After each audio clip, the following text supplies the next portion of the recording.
गेहूं की फसल में 60 दिन के बाद से लेके और 100 दिन तक हमें क्या क्या आवश्यक कार्य करना चाहिए, कौन कौन से हमें खादों का इस्तेमाल इन अवस्थाओं में करना चाहिए ताकि हमें अच्छा उत्पादन मिल सके। आज की वीडियो में हम इसी विषय पे चर्चा करेंगे कि गेहूं की फसल में 60 दिन से लेके और 100 दिन तक देखभाल हमें कैसे करना चाहिए। नमस्कार किसान भाइयों, SRJ खेती चैनल पे आपका स्वागत है। चलिए वीडियो स्टार्ट करते हैं। सबसे पहले बात करते हैं जिन किसान साथियों की गेहूं की फसल अभी 55-60 दिन के आसपास की होने वाली है, उन किसान साथियों को क्या करना चाहिए। ऐसी अवस्था में अगर आपने अभी तक यूरिया नहीं डाला है तो अंतिम यूरिया तो ऐसे आपको 50-55 दिन के अंदर ही डाल देना चाहिए। अगर आप इसके बाद में यूरिया डालते हैं तो नुकसान होने की संभावना रहती है, पौधे ज़्यादा लंबे हो जाते हैं जिससे आपकी फसल गिरने की संभावना बढ़ जाती है। तो यहाँ पे यूरिया जितना भी आपको डालना है 50-55 दिन के अंदर ही डाल देना है। अब यहाँ पे इसके बाद में जो होता है, हमारे गेहूं में गांठें बनना चालू हो जाती हैं। तो 50-55 दिन के बाद गांठें बनना जब चालू होती हैं, जब पहली गांठ बनना चालू होती है, इस अवस्था में आपको लिहोसिन का स्प्रे करना चाहिए। गेहूं में लिहोसिन का स्प्रे 50 से 55 दिन के बाद यानी पहली गांठ बनते समय हमें जो पहला स्प्रे है उसका करना होता है। गेहूं में हमें लिहोसिन 2 बार डालना होता है। पहली बार हमें लगभग 50-55 दिन के बाद में डालना होता है और दोबारा से 80-85 दिन यानी पहली गांठ बनने से पहले पहली बार, और दोबारा से हमें जब हमारी जो फ्लैग लीफ होती है, झंडा पत्ती होती है, उसका जब निर्माण होना चालू होता है, जब बाली गोब की अवस्था में चली जाती है, तब आपको दोबारा से लिहोसिन का स्प्रे करना होता है। इसके स्प्रे से क्या होता है कि आपके पौधे की लंबाई कम हो जाती है। लेकिन हाँ, सभी किसान साथियों को अपने गेहूं में लिहोसिन का स्प्रे नहीं करना है। केवल और केवल उन्हीं किसान साथियों को करना है जिन्होंने गेहूं की अगेती बुआई की है, जिन्होंने कुछ DBW वाले जो थोड़ा सा ज़्यादा लंबी वैरायटी हो जाती है उस किस्म की बुआई की है, तभी आपको लिहोसिन डालना है। अन्यथा पैसा बर्बाद करने से कोई ज़्यादा फ़ायदा नहीं मिलेगा। अगर आपने देर से बुआई की है, कोई अगेती वाली वैरायटी भी अगर आपने नवंबर के प्रथम सप्ताह के बाद लगाया हुआ है, तो भी आपको लिहोसिन डालने की आवश्यकता किसान साथियों नहीं है। अब इसके बाद हमारी जो फसल होती है, हमें तीसरा पानी की भी हम बात कर लेते हैं। 65 से 70 दिन की अवस्था में हमें गेहूं में तीसरा सिंचाई करना होता है, या फिर इससे पहले बाद में भी कर सकते हैं। अपनी मिट्टी, अपनी कंडीशन, अपने क्षेत्र के हिसाब से, अगर नमी है तो आप बाद में लगाइए, नमी पहले ख़त्म हो जाती है तो आप पहले भी पानी लगा सकते हैं। इसी अवस्था के आसपास गोब यानी गबोट अवस्था भी आ जाती है। इस अवस्था में सिंचाई बहुत ही आवश्यक होती है।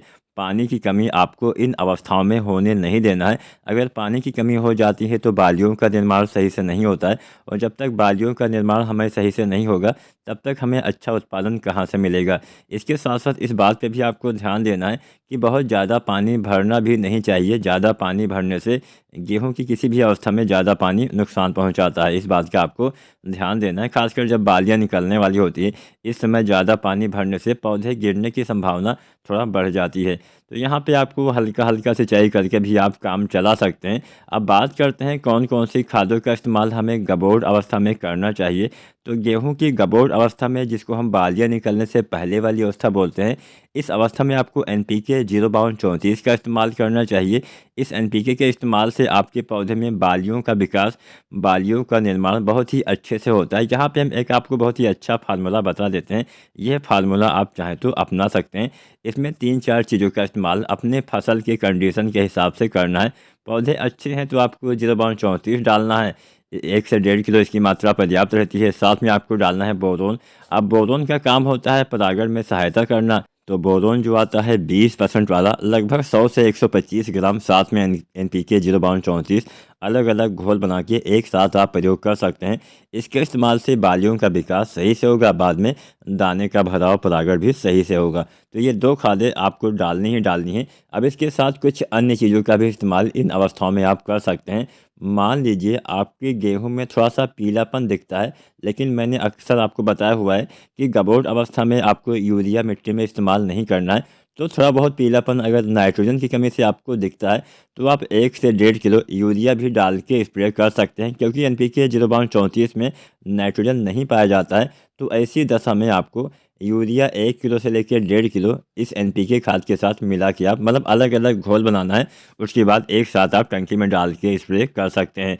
चौथा चीज़ भी आप चाहें तो मिला सकते हैं जिंक, जो आती है 12% वाली एडिटिया चिलेटेड फॉर्म वाली जिंक। इसका इस्तेमाल अगर आप करते हैं तो आपके पौधे में भोजन बहुत अच्छे से बनता है। इस समय जिंक डालने से जब पौधे में अच्छे से भोजन बनेगा तो पौधे में बालियों का विकास बहुत ही अच्छे से हो पाएगा। तो यहाँ पे जिंक जो आती है 12% वाली, जो एडिटिया जिंक आती है चिलेटेड वाली, केवल इसी जिंक का इस्तेमाल करना है। बाकी कोई भी जिंक सल्फेट आपको नहीं डालना है, नहीं तो वो कोई भी चीज़ें काम नहीं कर पाएंगी।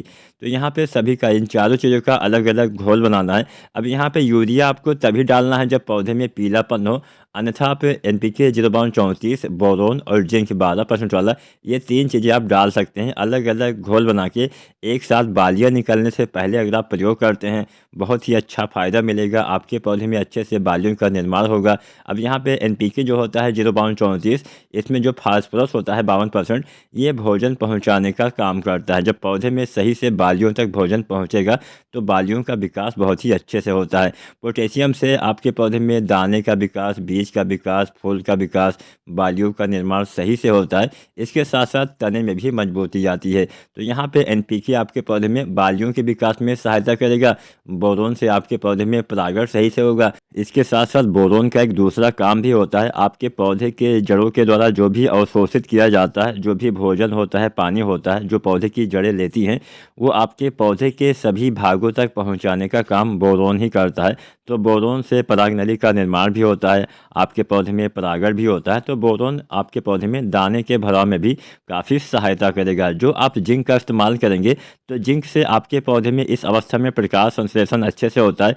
इस समय थोड़ा बहुत पीलापन है, तो अगर जिंक की कमी से है तो भी दूर हो जाएगा। जिंक से आपके पौधे भोजन अच्छे से बना पाएंगे। जब पौधे में भोजन सही ढंग से बनेगा तो आपके पौधे में बालियों का विकास और सही दिशा में हो पाएगा और सही से हो पाएगा। तो ये 3 खादें आपको डालना ही डालना है। अगर नाइट्रोजन की कमी दिखती है, थोड़ा बहुत पीलापन दिखता है, तो 1 से 1.5 किलो आप यूरिया भी या 2 किलो तक आप यूरिया भी स्प्रे विधि से अलग अलग घोल बना के आप छिड़काव कर सकते हैं। अब बात कर लेते हैं जब बालियां बाहर निकल आती हैं तो क्या करना चाहिए। जब गेहूं की बालियां बाहर निकल आती हैं तो कुछ बातों का आपको ध्यान देना है।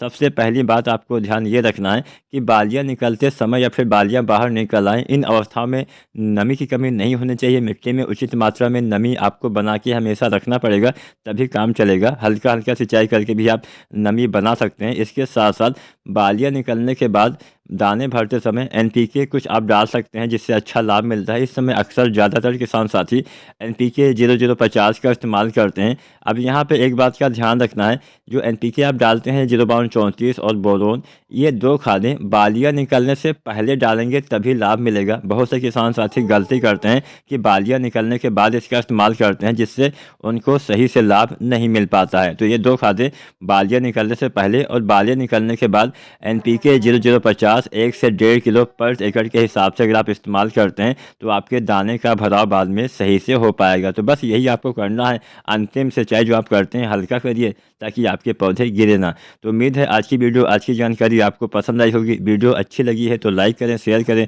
और चैनल को सब्सक्राइब करें। धन्यवाद।